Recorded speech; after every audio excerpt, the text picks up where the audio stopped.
Free agency in the NFL is only a week away, and after a plethora of roster cuts made the past 2 days, the Seahawks have plenty of needs. Which ones rank as their most pressing heading towards the start of the offseason? We'll be breaking it all down in our Wednesday edition of Locked On Seahawks.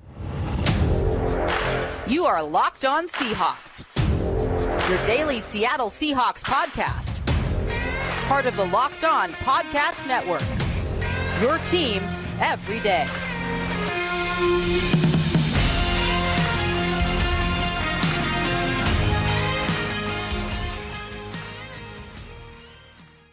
Greetings, 12. This is Corbin Smith, host of the Locked On Seahawks podcast, your daily Seahawks podcast, part of the Locked On Podcast Network, your team every day. Glad to be joined, as always, by my co-host in crime, Rob Rang. And a special thanks to all the 12s out there, whether you're listening from Sherwood, Arkansas, or Barcelona, Spain. We greatly appreciate each and every one of you for making Locked On Seahawks your first listen 5 days a week. We've got free agency coming just 1 week from today, March 13th. Teams will be able to start the legal tampering period. So the festivities are going to be beginning here shortly. And with that being said, we're going to dive into Seattle's biggest roster needs heading towards free agency. We're going to look at some tight end options to replace Will Dissly and maybe Colby, Parkinson, and Noah Fant as well, plus some incoming draft prospects at the safety position. It's a jam-packed episode coming your way, courtesy of FanDuel. Make every moment more. Right now, new customers get $150 in bonus bets with any winning $5 bet. That's $150 if your bet wins. Visit FanDuel.com/lockedon to get started.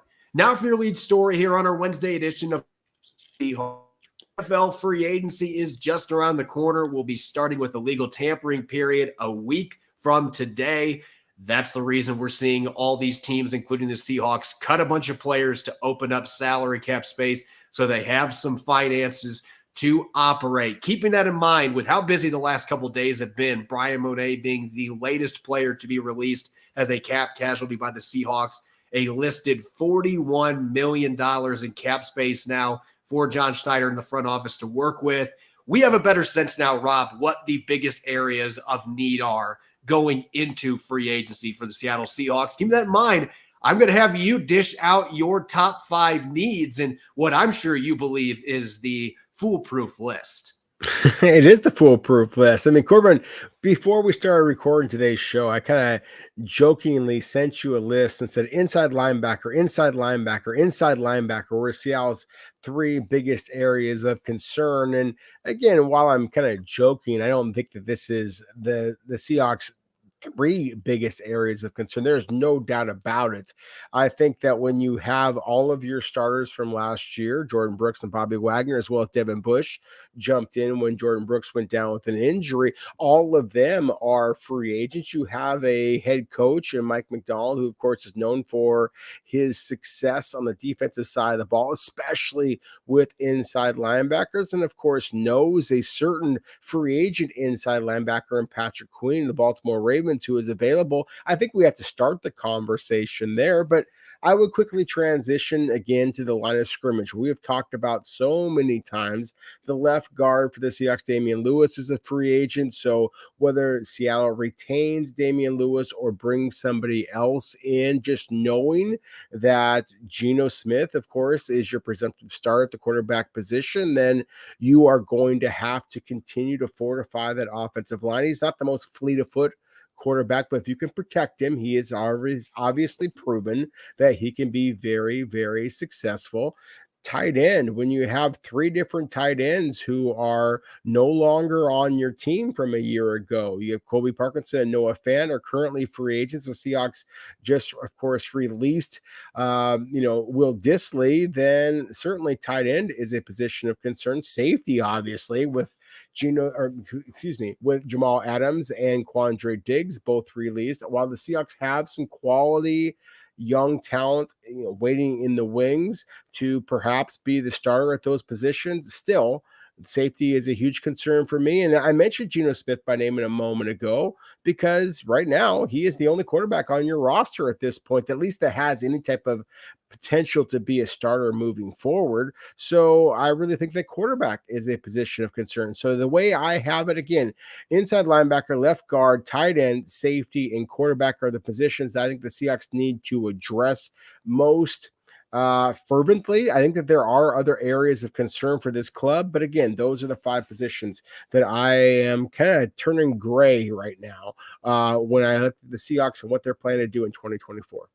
Yeah, you and I are in full agreement with the number 1 on this list. It's got to be inside linebacker because you don't have a player on your roster. I'm not going to count Nick Bellore. I know he was a full-time starter at one point in his career, but that was like 7 or 8 years ago. He has not played defense other than being at the goal line packages the last couple of years. They've used him a few times at that, but otherwise he doesn't play defense. He played fullback for a few years with the Detroit Lions. So at this stage of his career, Nick Bellore is not an NFL linebacker.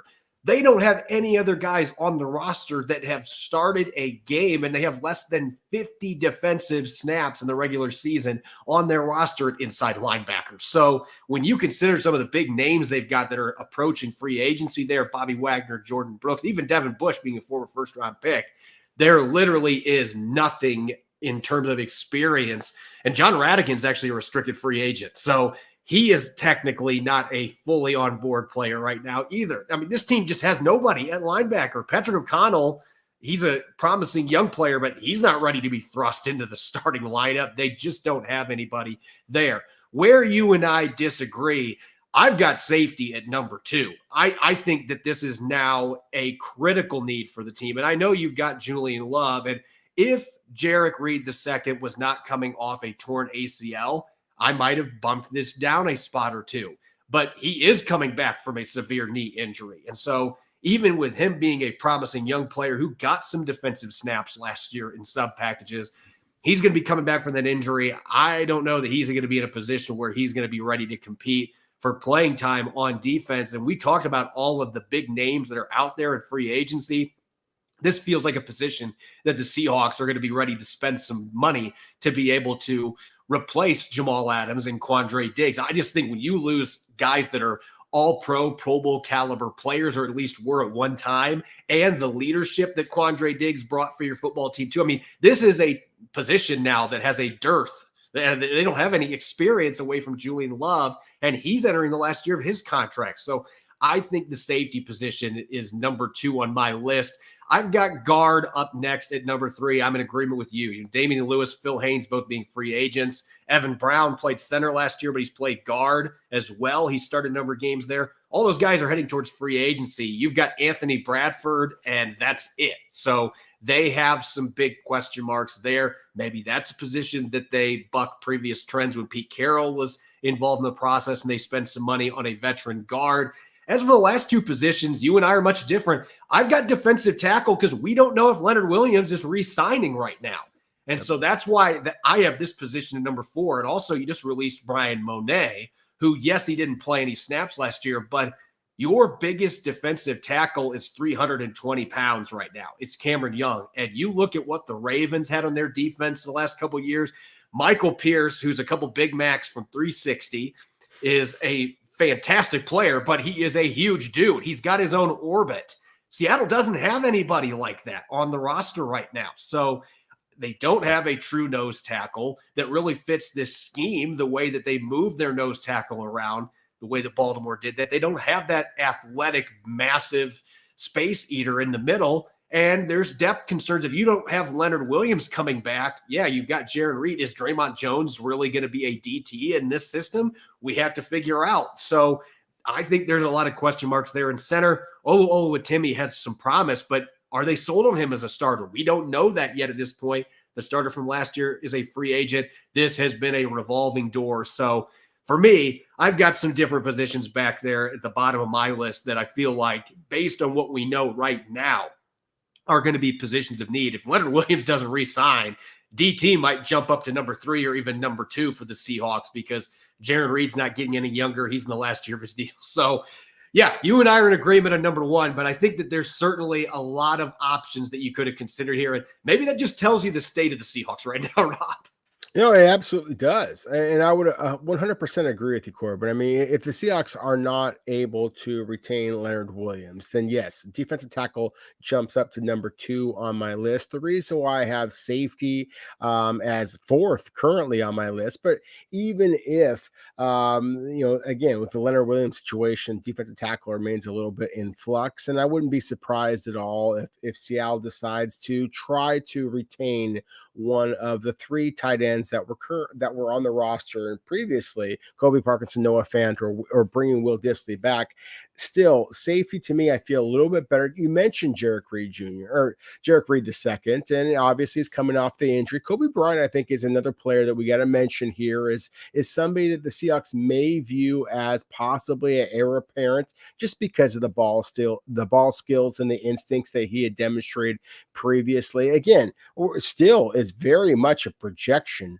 But considering the fact that I don't view this tight end class in terms of free agents to be as good as I do the safety class in terms of free agents, that's why I am a little bit less concerned at that position than I am, say, defensive tackle or, again, the left guard positions. As you mentioned, this is not a great free agent class for tight ends. And that's a perfect segue because we are going to be diving into some potential free agent fits for the Seahawks. And yes, we're going to be mentioning Colby, Parkinson, and Noah Fant because unlike the safety spots, Seattle's got a couple pending free agents that they very well may be interested in bringing back. We'll get to that up next here on our Wednesday edition of Locked On Seahawks. Get buckets with your first bet on FanDuel, America's #1 sportsbook, because right now, new customers get $150 in bonus bets with any winning $5 bet. That's right, $150 if your bet wins. Bet on all your favorite NBA players and teams with quick bets, such as who's going to make the first free throw of the night, live same-game parlays, including Jason Tatum and Jaylen Brown, each scored 25 points apiece for the Celtics, and exclusive props. When are the Wizards finally going to win another game? And more. Just visit FanDuel.com/lockedon and shoot your shot. FanDuel, official sportsbook partner of the NBA. You're listening to the Wednesday edition of Locked On Seahawks. This is your host, Corbin Smith. Glad to be joined, as always, by my co-host in crime, Rob Rang. And a special thanks to each and every one of the 12s out there. Thank you for tuning in and making Locked On Seahawks your first listen 5 days a week. We greatly appreciate it. The Seahawks have a major void at tight end right now. Rob, you had tight end at number 3 on your most pressing needs for the Seahawks going into free agency. I actually did not have tight end on my list. One of the reasons why is I just love this tight end draft class that is coming in 2024. Incredible depth. I think Seattle's got a chance to draft 1, maybe even 2 if they want to in this draft class that can be instant impact players at that position. But on the flip side, as you argued, this is not a great free agent class. And Noah Fant, Colby Parkinson, you can make a pretty strong argument for a number of reasons that those 2 players, they may be among the most enticing tight ends on the market. That could be a good thing or a bad thing for the Seahawks, Rob. Oh, it could be. I mean, you look at the list of prospects, or I should say veterans, who are available in free agency. Corbin, there is 2 tight ends who are 26 years or younger that had at least 400 snaps and are unrestricted free agents. Their names are Colby Parkinson and Noah Fant. So I think that there is a possibility the Seahawks do decide, hey, what you already have in the fold is somebody that you want to retain rather than allowing them to escape via free agency. There's a lot of big names out there in free agency, but most of them are 30 plus years old, are basically kind of, again, trying to be respectable, but essentially are one-dimensional players. Either they are blockers or they are essentially wide receivers playing the tight end position. And so if the Seahawks are going to go in that route, again, you have a player in a Will Dissly, who has been kind of that proven blocker. You have been a couple of guys in Noah Fant and Colby Parkinson who essentially are those, former wide receiver kind of guys that are at their best in moving down the line of scrimmage and being able to create some plays in space. I would argue that Colby Parkinson might be the best combination of both improvement as a blocker as well as pass catching ability. And that's why I wouldn't be surprised at all if the Seahawks don't retain him themselves, if Colby Parkinson winds up getting one of the bigger contracts in this year's free agent period. So again, I don't love this year's tight ends. Now, I don't want to just kind of dismiss the idea that Seattle might look elsewhere and look for a free agent tight end this year. So look, I'll throw a couple of names out there. I've always been intrigued by a Mike Gesicki.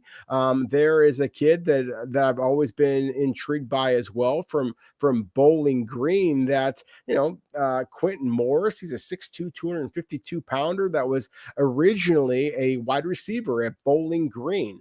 He doesn't have very much production at the NFL level, but again, 6'2", 252 pounds. He's a short, kind of sawed-off guy that has some ball skills, has a little bit of contact balance, is able to bounce off of would-be tacklers. I'm intrigued, but it's kind of like we talked about with the safety Ashton Davis in yesterday's show, Corbin. That's a guy that you are very much projecting. You're not going to want to give him a big-time deal. Harrison Bryant with the Cleveland Browns and previously at Florida Atlantic, 6'5", 230 pounds. Again, if the Seahawks are going to go that route, it might make more sense just to bring back the players that you already have, again, in Colby Parkinson or Noah Fant, or perhaps even Will Dissly. But I don't see any scenario, Corbin, where the Seahawks are going to allocate as many dollars to the tight end position now that they did previously. And therefore, I 100% agree with you. I think that this is a tight end class in terms of the 2024 NFL draft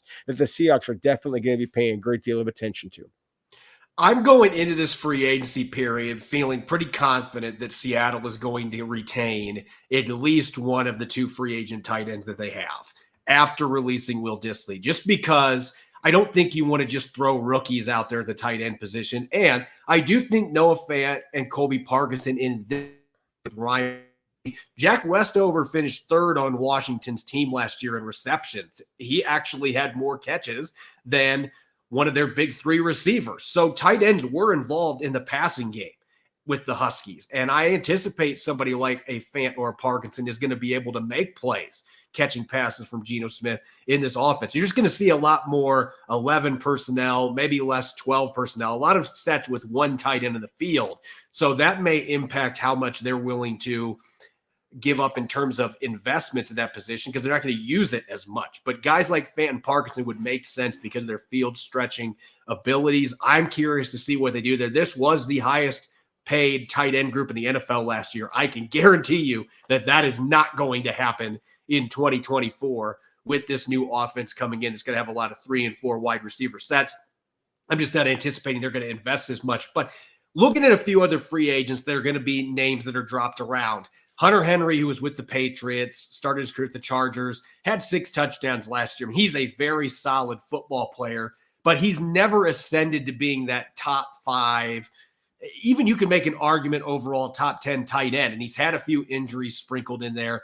I don't see him being a guy you're probably going to have to pay $6 or $7 million a year. Again, I just don't see the Seahawks being willing to do that with all the other needs that they have and this draft class that's coming in.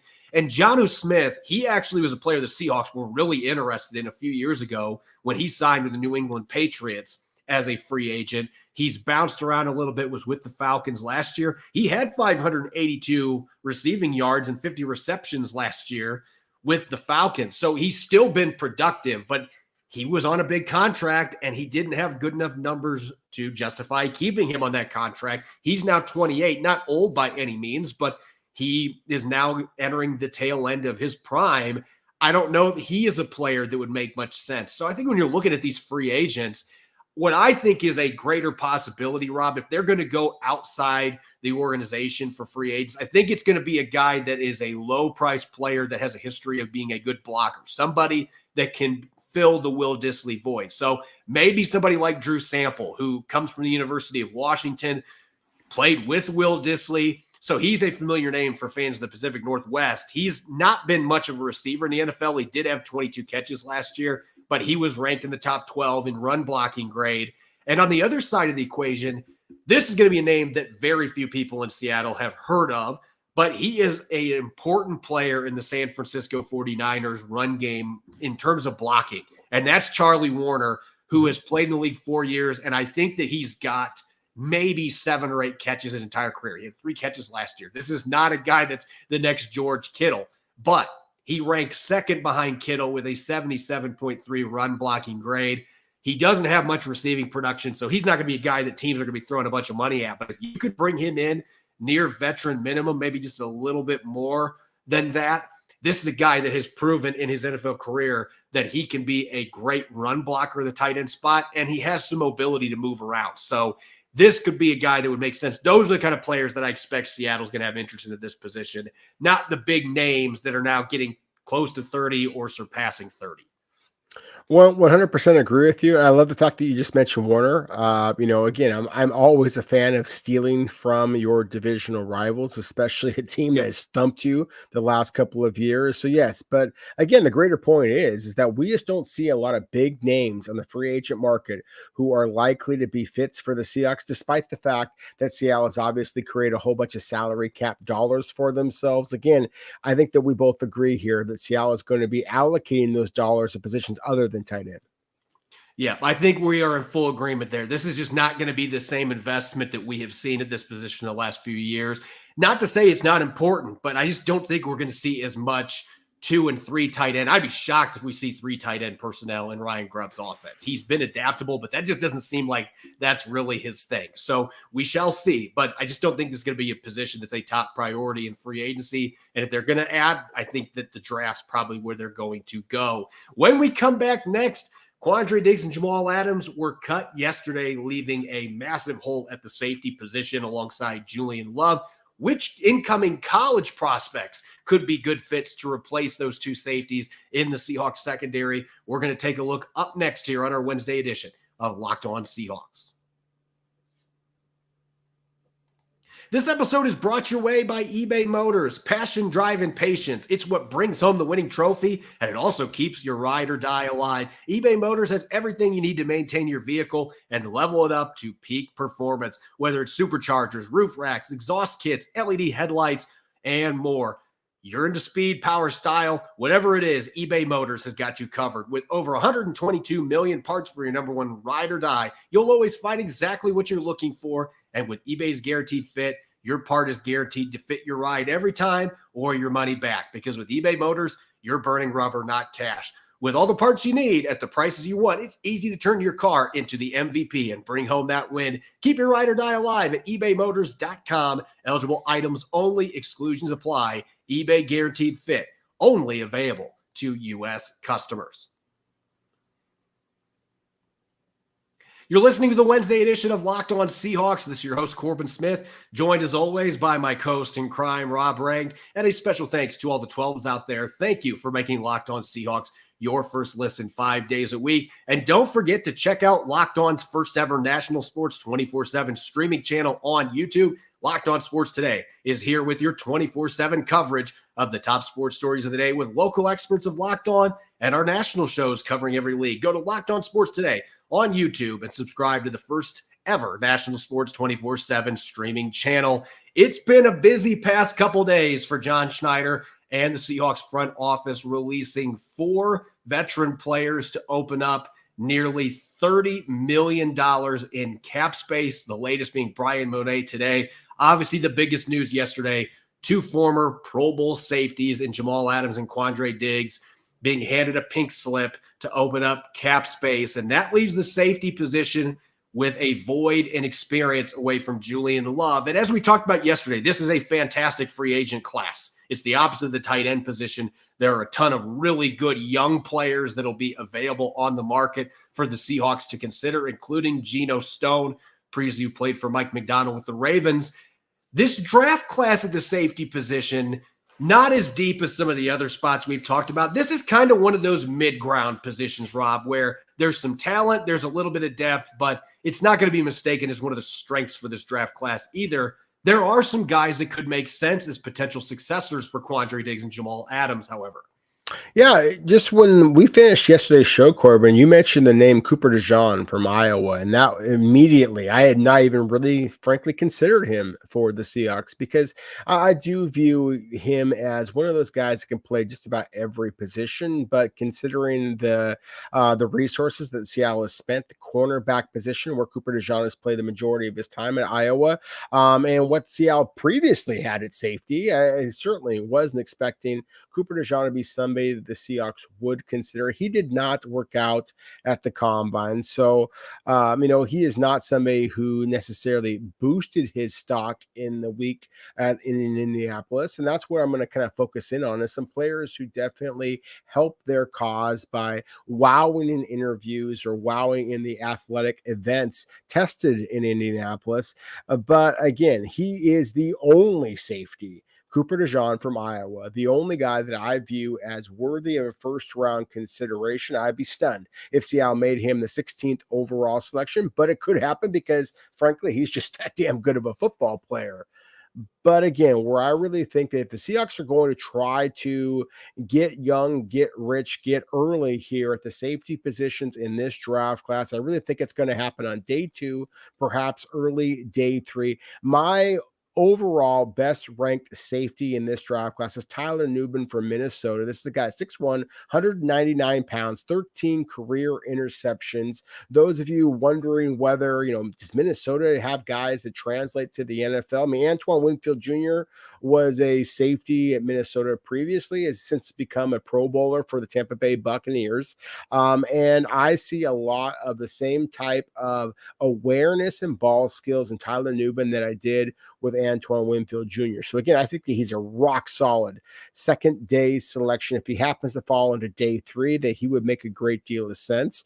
He did not work out at the combine. Some of the other highly rated prospects out there at the safety position did work out, and because they did not fare quite as well as what I expect that Nubin will, then I think that frankly his stock is only going to improve based on that decision. I will say one safety real quick before I turn the mic back over to you, Corbin, that absolutely did just ball out in Indianapolis, and that's Adrian Taylor Demerson from Texas Tech, 5'10", 197 pounds, a little bit shorter, a little bit squatter than you are expecting at the safety position. Of course, the Seahawks just had 3 Pro Bowl seasons from a guy in Quandre Diggs that also came in a little bit under those classic measurables. But I mean, again, this was Adrian Taylor Demerson was about as good as it got in terms of the athletic testing. 4.41 in the 40-yard dash, a 38-inch vertical jump, a 10.4 10-foot 3-inch broad jump.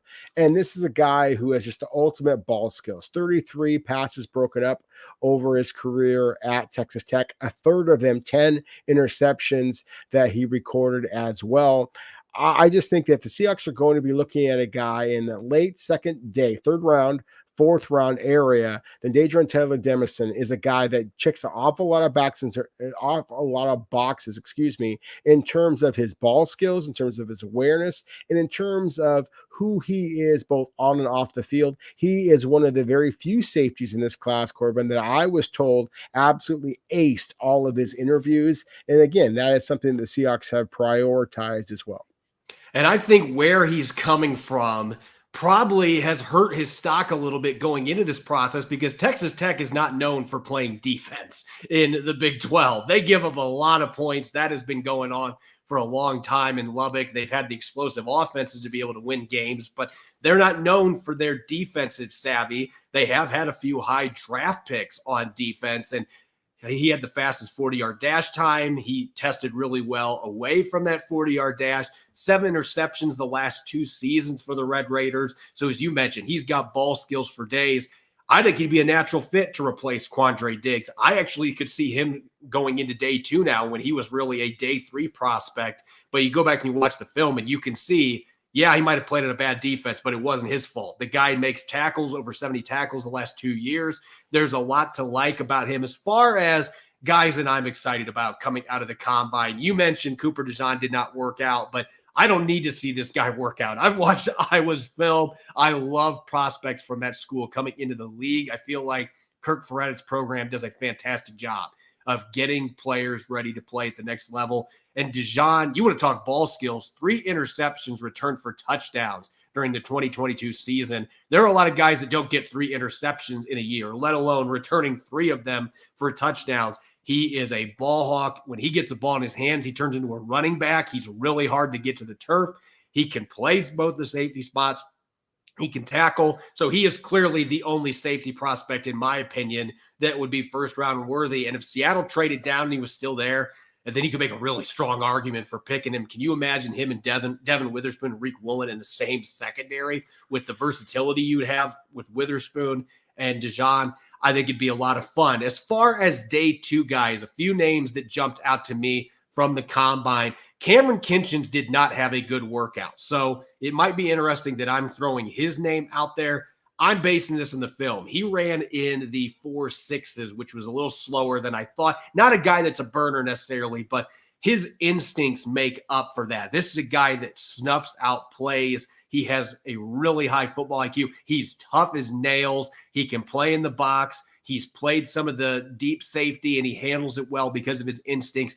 I view him as that Swiss Army knife kind of guy that on day 2 that Mike McDonald could have interest in. I don't care about the 40 time. I see the speed on the field that he brings and the IQ playing in my defense. It's got a lot of pre-snap disguising.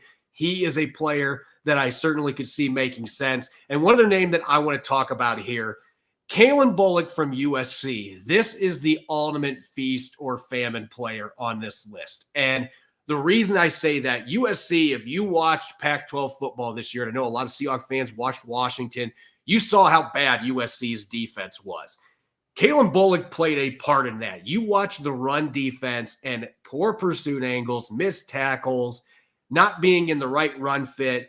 Those were things that popped up all the time. So why am I mentioning him as somebody that makes sense for the Seahawks? He had a really good combine. And when he knows what he's doing, when the assignments are there, oh, by the way, USC's defense just looked like they were really poorly coached. I look at this as a player, if you put him with Mike McDonald, who's got a great system in place, he knows how to get his players in position to make plays.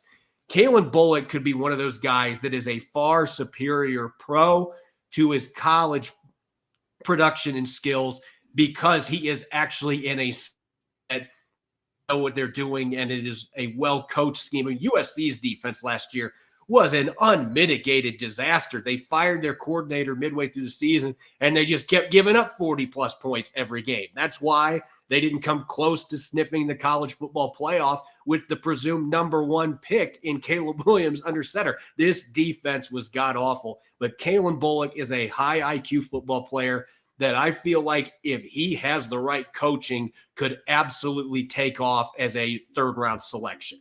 I mean, he could. I mean, he's got ball skills. He's got length. I mean, he's 6'2" guy that, again, has really soft hands and great instincts. And, you know, we know that that's one of the things that happened in Mike McDonald's system a year ago. The Baltimore Ravens is Geno Stone, the free agent safety, absolutely exploded because he also has those ball skills. So I 100% agree with you in terms of Kalen Bullock. To me, he is one of the flashier safety prospects in this draft class.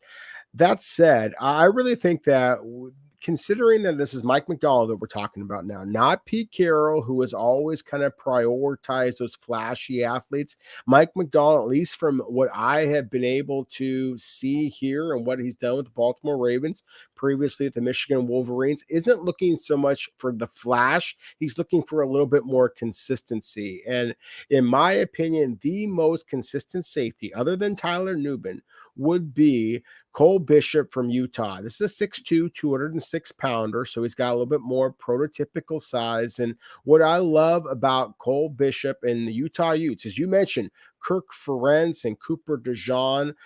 Kirk Ferentz, of course, is the head coach at Iowa, and we've seen just pro-ready athlete after pro-ready athlete, almost regardless of position, come out of Iowa. The same thing here with Kyle Whittingham at the University of Utah, and very much in the secondary. Cole Bishop was basically did everything you possibly could ask of him. 21 and a half tackles for loss over his career, 7.5 sacks. 12 passes broken up, 3 interceptions, again, over his career. He basically was that jack of all trades that I think that the Seahawks might be looking for at the safety position if the Seahawks are going to utilize their safeties the way that Kyle Hamilton, for example, was utilized by Mike Macdonald a year ago with the Baltimore Ravens. So to me, again, Cole Bishop is one of the safeties that I love in this list in terms of how I think that they might fit in with a Mike Macdonald defense. And again, we know that John Schneider and the Seahawks have prioritized players from the University of Utah in the past. Cole Bishop is definitely one to keep in mind on day 2 of the draft as well.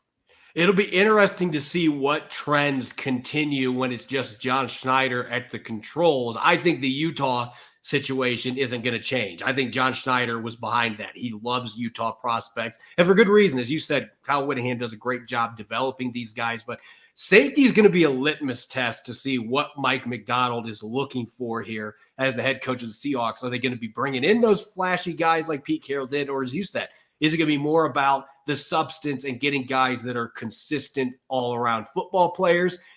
It'll be telling which way they're going to be going, what they do at the safety position in the aftermath of releasing Quandre Diggs and Jamal Adams. As always, you can follow me on X and Threads at Corbin Smith NFL. You can follow Rob at Rob Rang. Subscribe and follow Locked On Seahawks on YouTube or wherever you get your podcast to make sure you don't miss a single episode. Coming up on our Thursday show, going to be taking a deeper dive into the upcoming free agency, looking at some wild cards that the Seahawks could pursue next week when the festivities begin and everybody starts a bidding war for top free agent prospects. We'll get to that tomorrow. Make sure that you're listening in. Thanks for tuning in to today's show.